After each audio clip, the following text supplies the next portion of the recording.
I have no idea. I haven't seen any bottle there.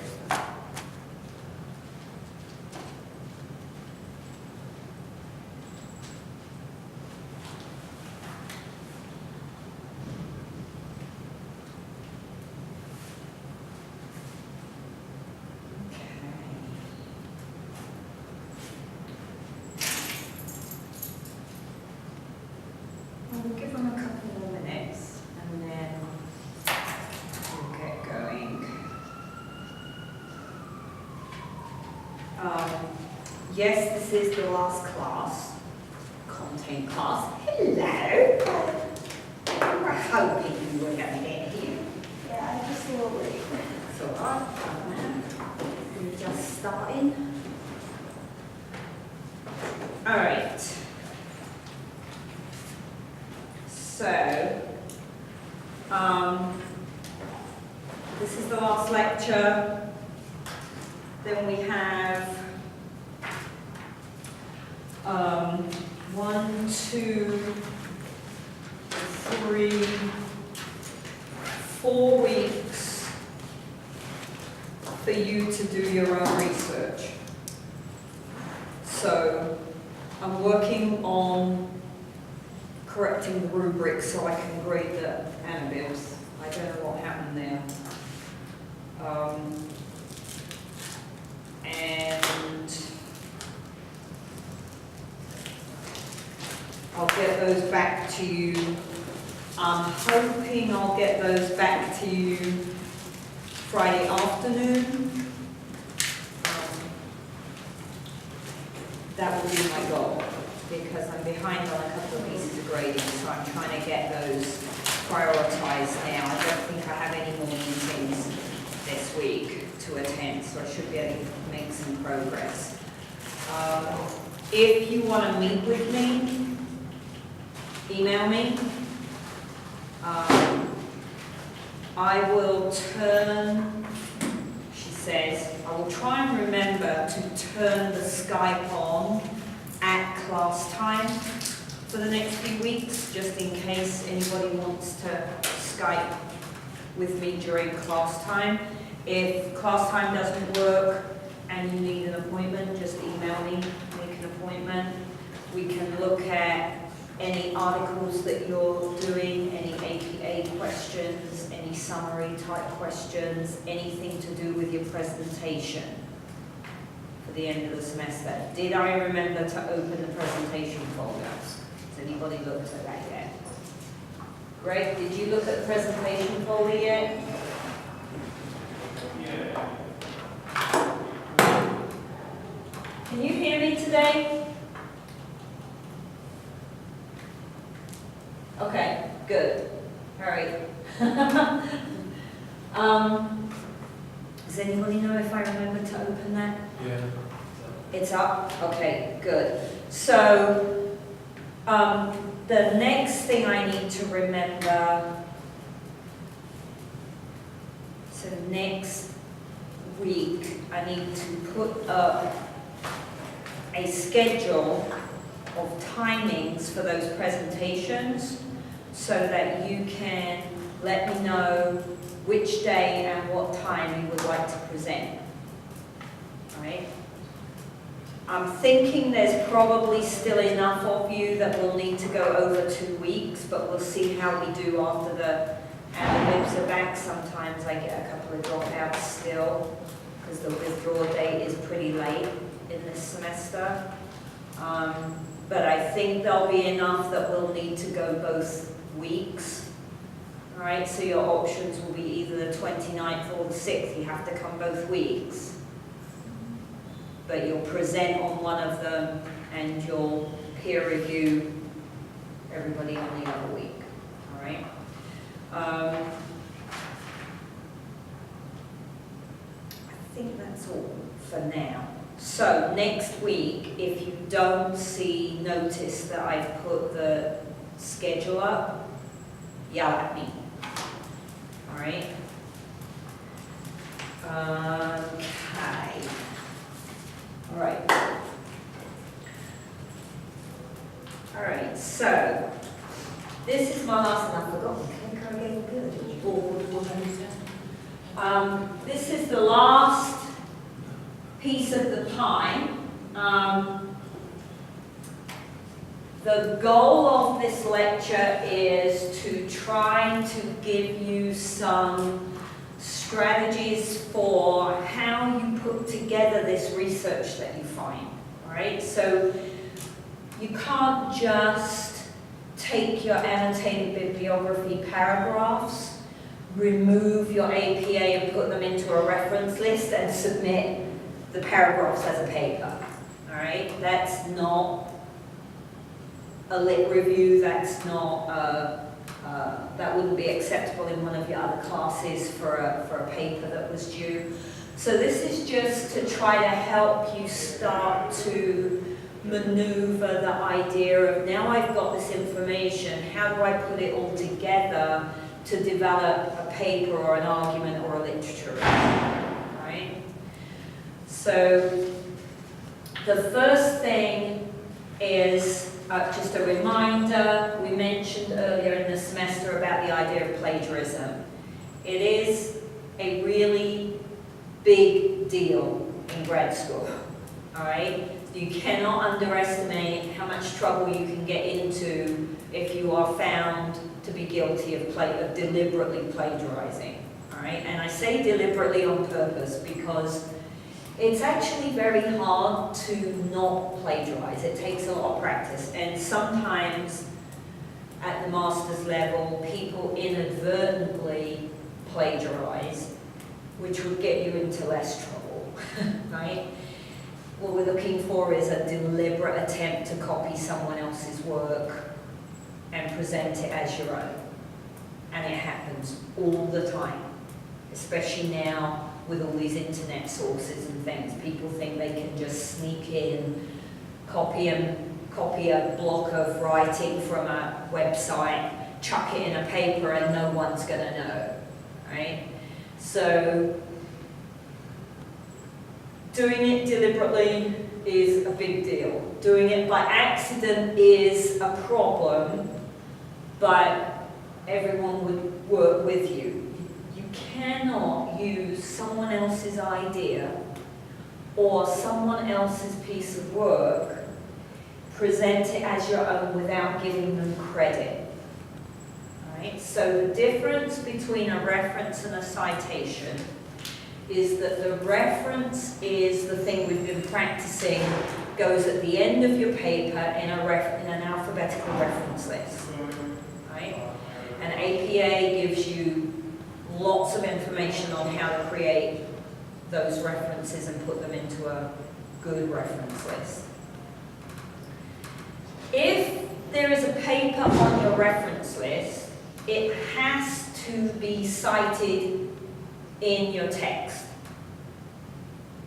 If you cite something in your text, it has to be on your reference list. Those two things have to match. Sometimes you will see a reference list that is called a bibliography instead of a reference list. A bibliography is a little bit different because in a bibliography you might have articles or papers or a blog site or something that you haven't actually mentioned in your paper, so it's slightly different. Typically though, on your work for your classes, I suspect that your instructors are going to want a reference list. Right? So those two things have to match. So the reason for using a citation within your text is, one, to stop you from being accused of plagiarism, because you've now given reference, you've given the ownership for that piece of information to the person that created it. And two, to help the reader, if I'm reading your paper and you say something really cool that I didn't know, I don't want to have to go to your reference list and hunt through the entire reference list to find a title that matches that piece of information. So you also help the reader go to the reference list and immediately find the original source of that information if they're interested in it. Right? So two roles. You don't always have to summarize something you're citing. right? So, for example, you might want to say, Joe Schmo 2013 found that Nike trainers have better grip on AstroTurf than Asics, right? And so you would directly say something from that paper.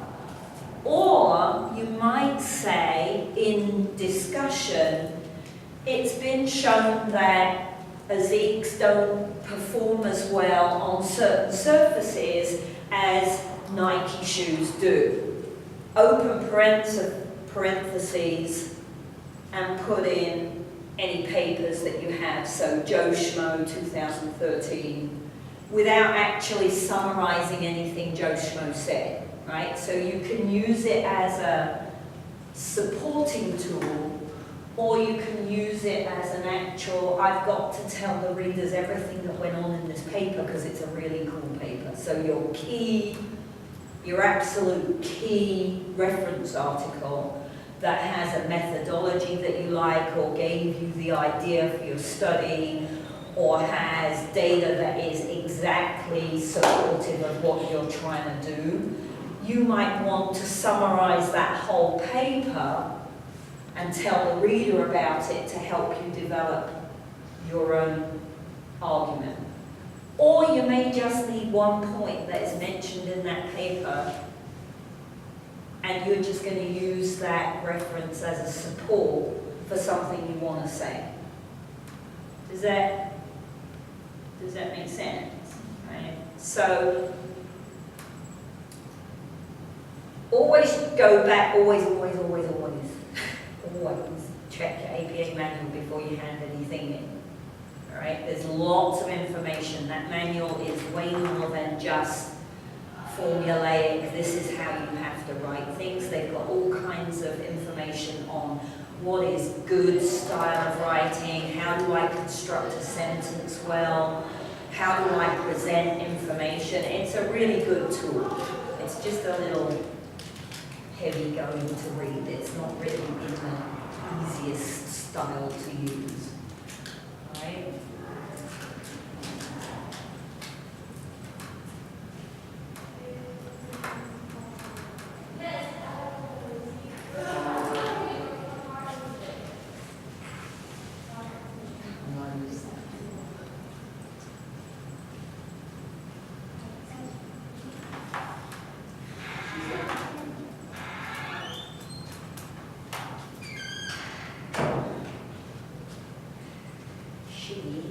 As my grandmother would have said, is the cat's mother. However, where were we? Okay, so one of the things when you're trying to synthesize this information that you found that needs practice is transitioning and flow of the information. So your goal as the writer is to try to make it as simple as possible for your reader to read, right? It should be well detailed, it should be grammatically correct, you should tease your reader along so that they want to read the next page. They're not like, oh, okay, this is boring, I don't want to bother turning over. Right? So sometimes a problem is continuity. So often one of the initial writing problems is that you jump from idea to idea without linking them together. Okay? So you want to try to imagine starting out quite broad in your argument and funneling your reader. So if you're writing a lit review for your purpose statement, okay, then you don't want to give all the information at the beginning. There's a lot to tell somebody about why your purpose is unique and important. Start out pretty broad and get narrower towards the end of the paper. Think about what are appropriate subheadings. It is not a good plan to present a 15-page paper that is solid writing with no breaks in it. It's not visually attractive, and so it's kind of before you've even started reading it, right? So you want to think about, how can I break this information up into subsections that would help create flow of the argument. So in my study, when I did the cortisol with the children, the first thing I had to do was tell the reader about cortisol. What is it? Why is it released?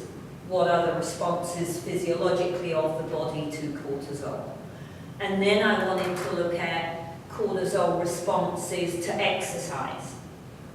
So I do that in the next section, and I summarize the literature on adult responses to exercise. And then I've got to try to persuade the readers that the leap to toddlers and preschoolers is important.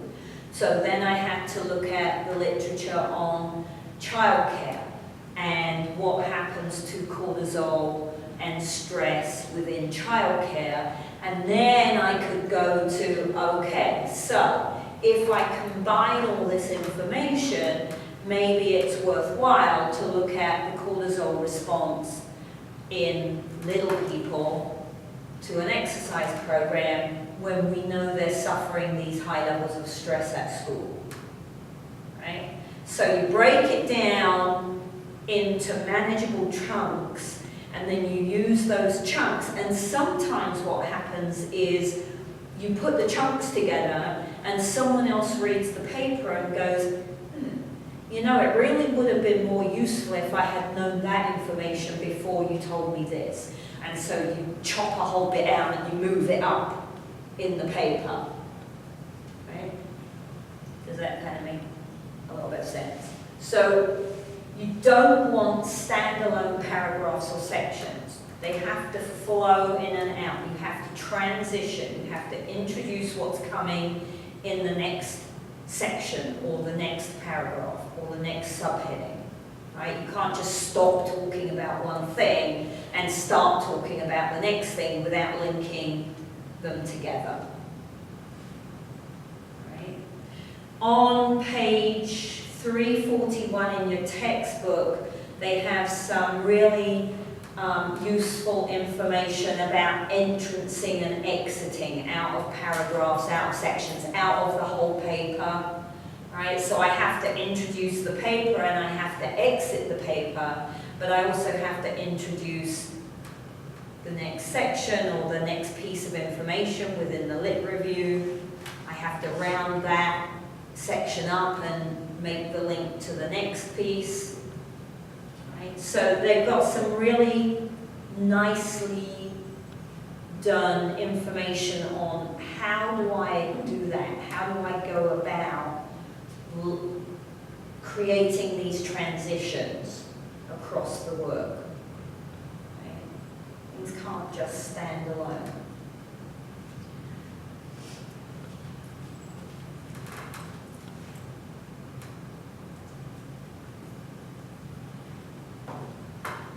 One of your jobs, and this lecture is geared specifically towards a 3-chapter proposal, because until now that's where you would have gone next, right? And so some of the language sounds quite researchy, but the same thing applies to any paper you write. You've got to make your reason for the paper clear to the reader. It is not the reader's job to go all the way through the paper to get to the last sentence to be told why you wrote the paper.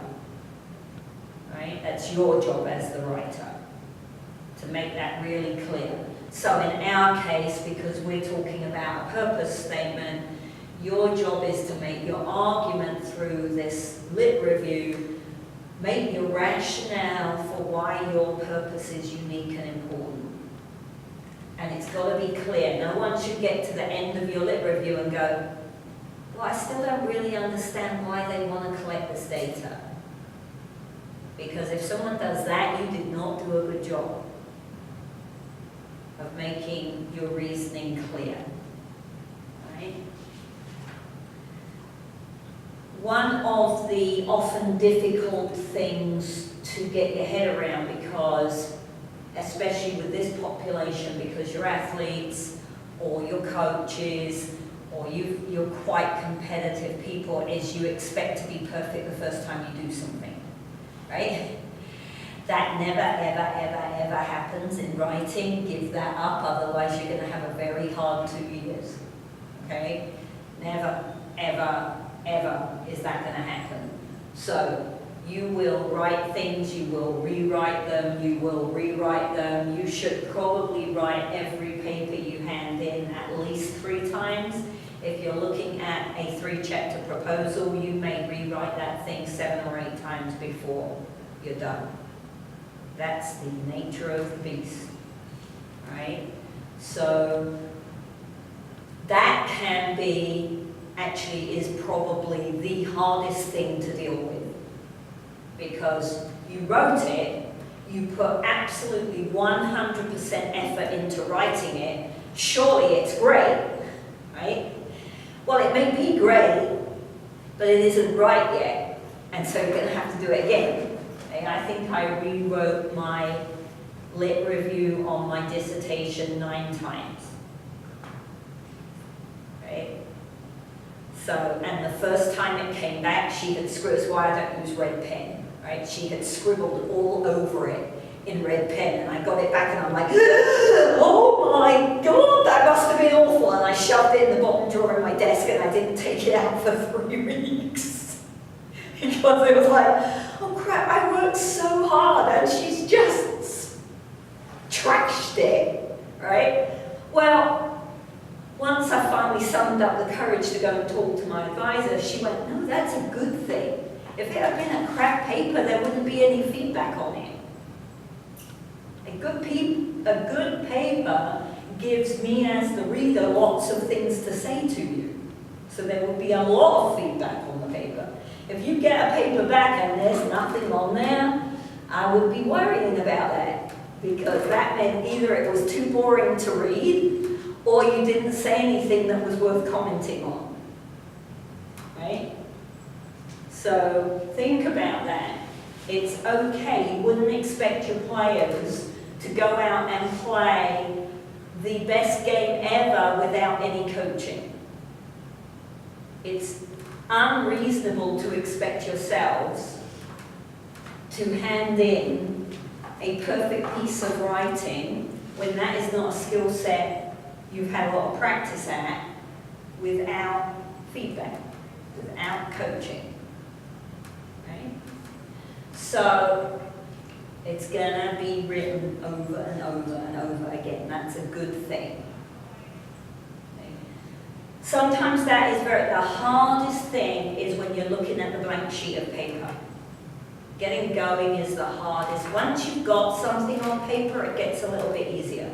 Getting something on paper, you will spend hours looking at a blank sheet of paper or a blank computer screen. And you'll just be, and you're like, I've got all this stuff in my head, I don't know where to start. All right? The place to start, and I never know the actual words of the proverb, but in order to start a long journey, you have to take the first step and put one foot in front of the other. That's the only way to get from A to B. Right? So when you are having that, get anything on paper, anything. Once you've got something, you can take it to your instructor and go, I don't know what to do with this. You cannot take a blank sheet of paper as a master's student and go, I don't know where to start. You can't. That you didn't do your job then. Now you're expecting someone else to push you along, right? So think about that. Anything, put anything on paper, and it will start to get easier. Please, please, please pay attention. too. I know it's difficult when you have grammar check and spell check and all these tools. Use them, but also read, because they don't pick up a lot of things, right? They're only software. They are not a brain. They are programmed to pick up certain errors. That means they are not programmed to pick up other errors. So, grammar, sentence construction, spelling, punctuation are hugely important. If you hand in a tatty third grade paper, you'll get a tatty third grade score, right? It's important that part of being in grad school is learning to write well. Learning to present information to another person that is professional, that is intelligent, that is legible, that has good flow, that doesn't jump around, right? That's part of the skill set that you're meant to leave with at the end of graduate school. So you can't just ignore that and go, well, I'm never going to have to write anything like that. That's not the point. The point is this is part of the skill set. And how do you know you're not going to have to write something like that? What if you have to write letters to your parents? Right? Or you have to write a recruitment letter and mail it out to high school students. They may not know it's written well, but they will know when it isn't written well, right? So, make the read as easy and enjoyable for your readers as possible. One of the quotes they have in the book that I absolutely love, and I had never seen it before until I used this textbook the first time, on page 342, they talk about writer's block. So often when people are looking at that blank sheet of paper and they go, oh my God, I can't do this, I have to go and do something else, I've got writer's block. And they put a quote in there from another author that says, they're really, in his opinion, there's no such thing as writer's block. Just means you have reader's block. If you can't write something, go away and read another paper, and maybe that will jog what it is you want to say, right? The more you read, and also the more you read, the more you get used to the language, the easier it is to think of the right word to say something, right? Check your APA manual as well, because they've got lots of hints on how to write a manuscript or a paper. Okay. The rules are relatively generic, even though they're geared towards a research paper. The ideas count for any kind of presentation or assignment that you have to put together and submit.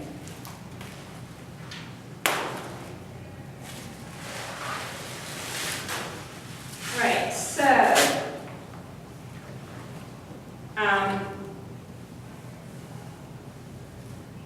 basics are easy. We've kind of gone over the basics.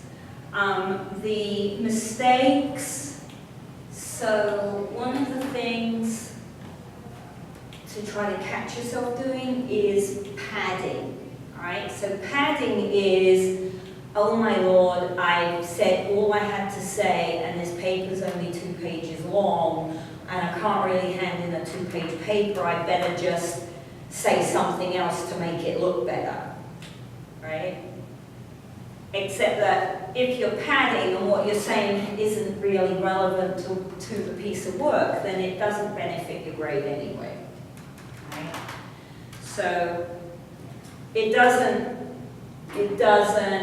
present any more information to your argument. It doesn't clarify anything you've already said. It doesn't have any purpose for being there. All right? So you want to be wary of that idea.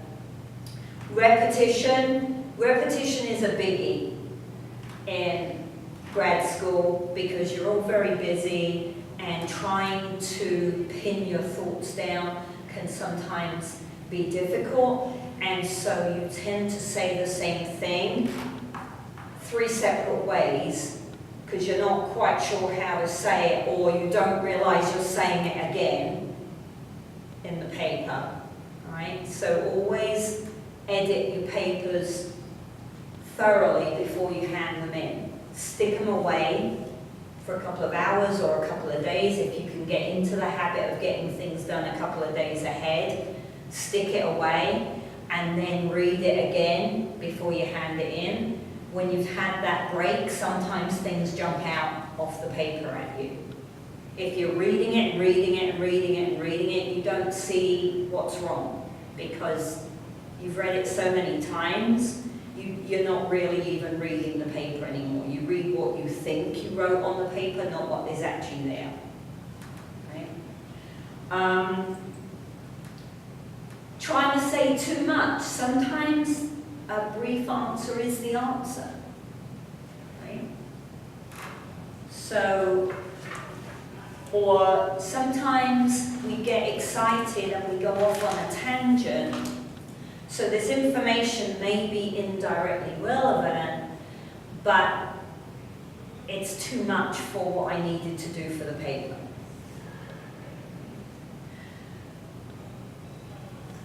So important, I think, is take the time to write. For some people, writing is easy. For other people, writing is murderous, right?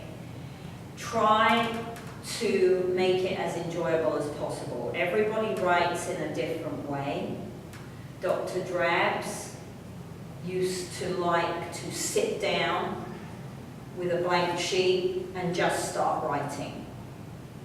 And she could create something quite logical just by writing. I can't do that.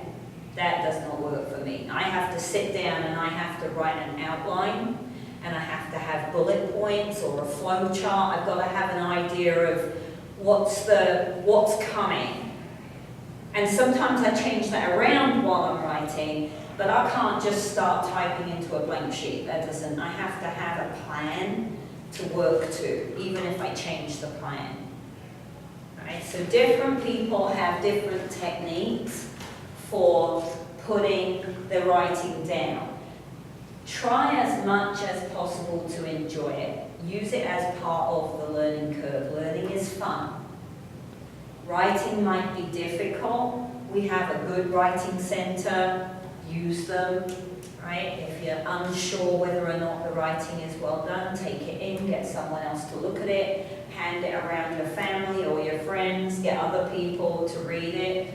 The more you review and get other people to edit, the better off it's likely to be.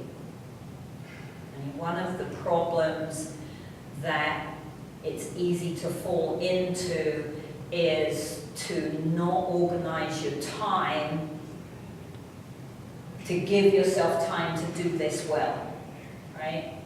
If you're trying to write the paper, if the deadline is midnight and you are writing the paper at 10 o'clock, you're stuffed. You're stuffed. There's no way you're going to have time to step back, take a break, review it, catch any spelling errors, realize that that didn't make any sense and you needed to add another sentence. There's no way. Right? So try to start developing the habit of bringing your deadline forwards a couple of days. On your calendar or on your phone or however you want to do it, bring all your deadlines forwards so that you've got the work done early, and then you can leave it, sit, and then you can come back to it and read it through and check it one more time before you hand it in. Or you have time to take it to the instructor and ask them to review it quickly. Right?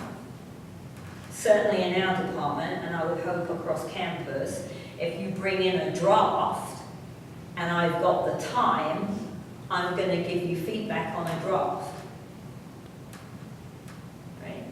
But to bring a draft in, you have to get it done early. You can't be doing it 2 hours before it's due. So it's difficult. because everybody is busy. I know that. But to give yourself the best opportunity and to enjoy it the best, because that's the other thing when you're working, when it's crunch time and you think you're running out of time, for many people that causes a lot of stress, and stress isn't fun. Right? Some people need the crunch time to get the thing done. But for most people, working under that crunch time isn't a lot of fun. Now I'm just trying to get a piece of work done so that I don't get a 0 on this assignment. Well, then what was the point? What did you learn by doing it? Right? So,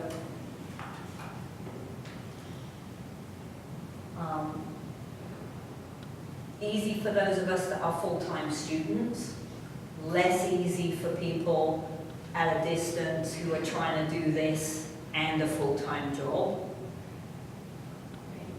But if you can manipulate your time to create that kind of environment, it will be more enjoyable. And it should be enjoyable. Right? Writing might not be fun, but the whole process should be enjoyable.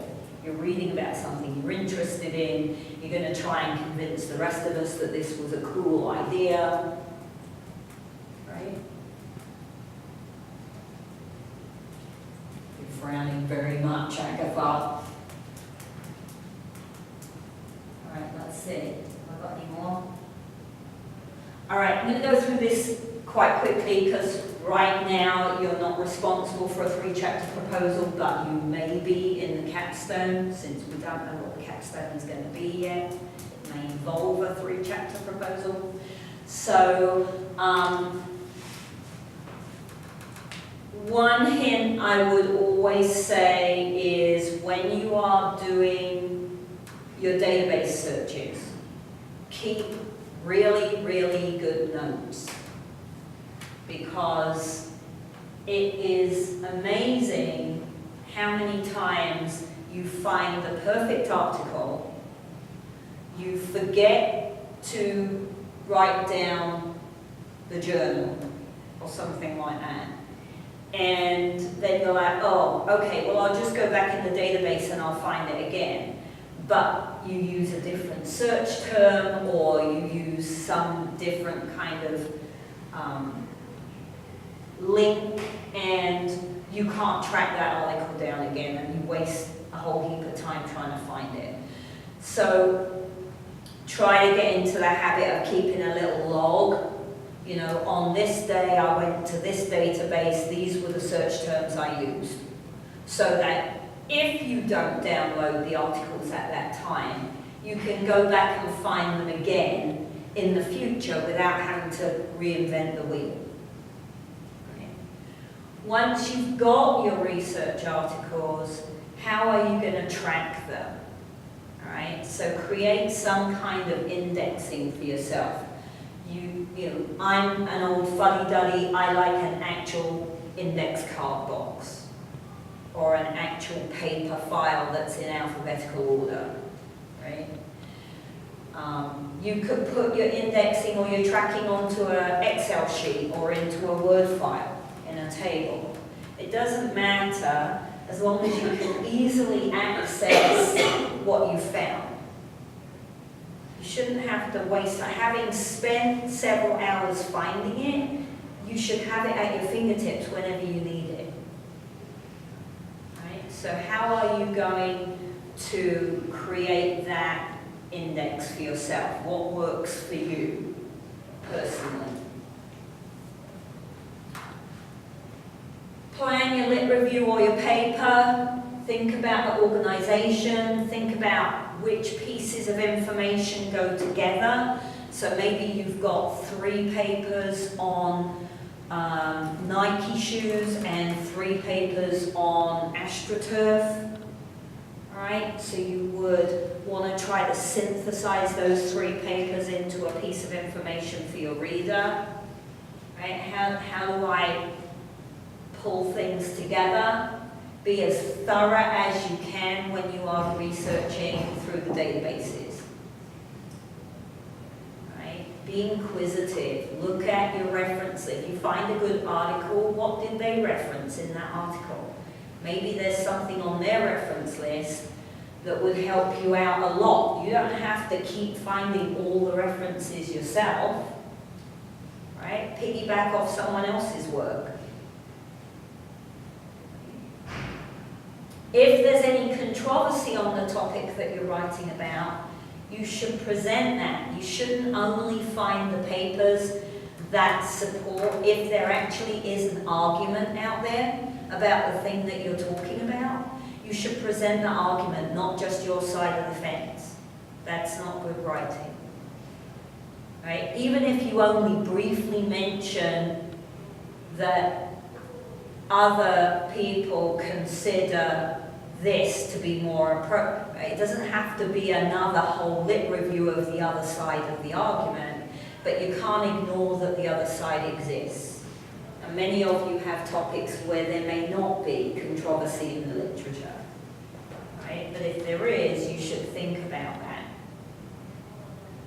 Hook your reader, right? It's not a work of fiction, it's not a whodunit. I don't want to have to wait until the last page to find out who done it.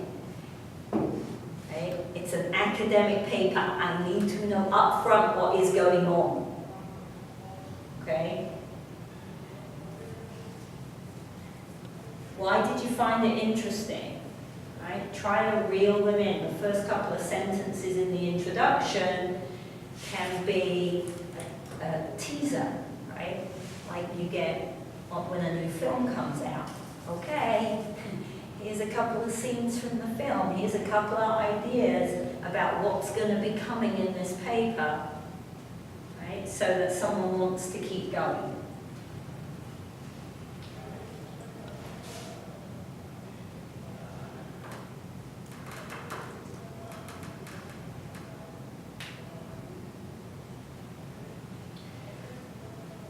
And just a reminder, I really would go back to your APA. We talked a lot about the pain that the APA is and all this formatting stuff. But their chapter 3 is, she says, trying to find chapter 3, writing clearly and concisely. It is a really great chapter to help you write well. Especially if you didn't do a lot of writing, if you were in an undergrad program where that wasn't a big requirement.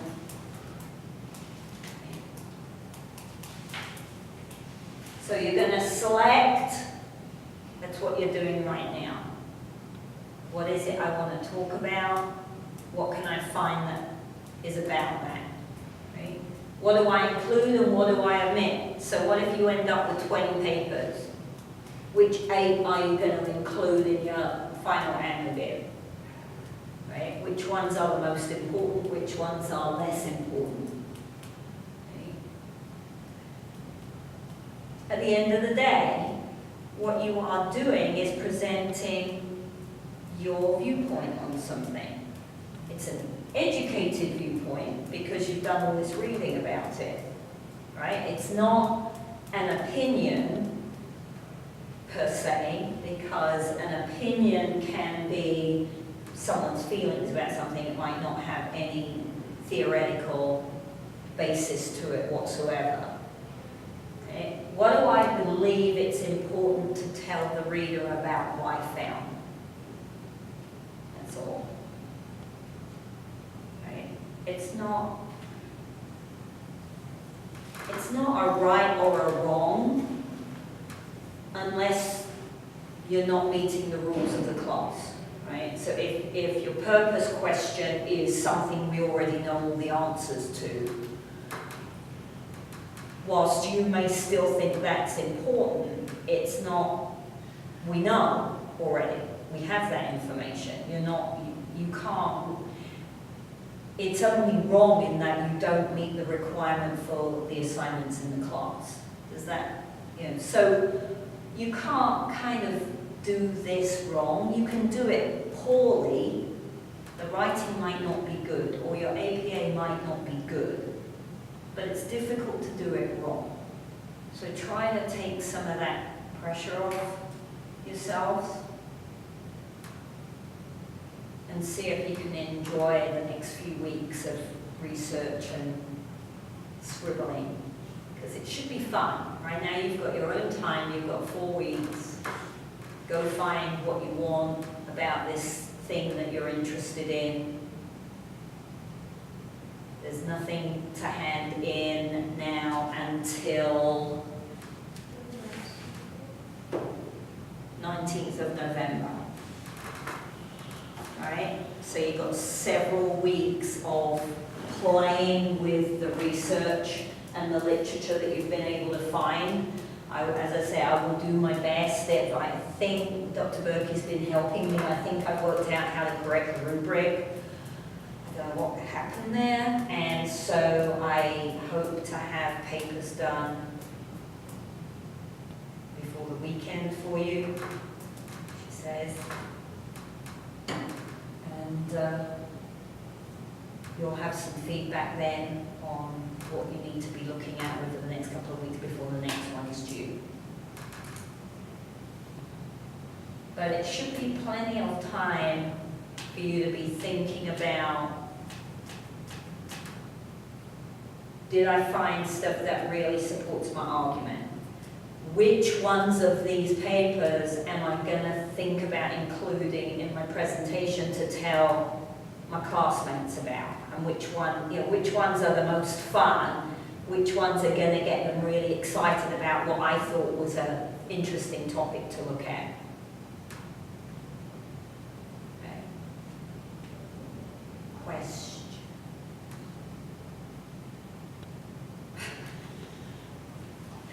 Dave looks quizzical. You look knackered, my friend. That's tired. I suspect they've been working you a bit hard on the basketball court. Okay, so let me see. Greg, did you have any questions right now? I'm looking my eyebrows. No, I hope not. That would be bad.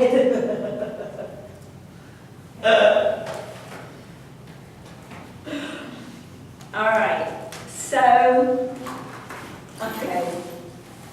So, enjoy. As I said, if you need to talk to me, email me, make an appointment. Those of you on campus can come in and meet with me. Distant students, I can Skype you if you've got any questions. And let me know how you're getting on. If you hit any hiccups, don't leave it till the last minute to tell me. Right? Because it's hard to dig you out if you leave it till the last minute.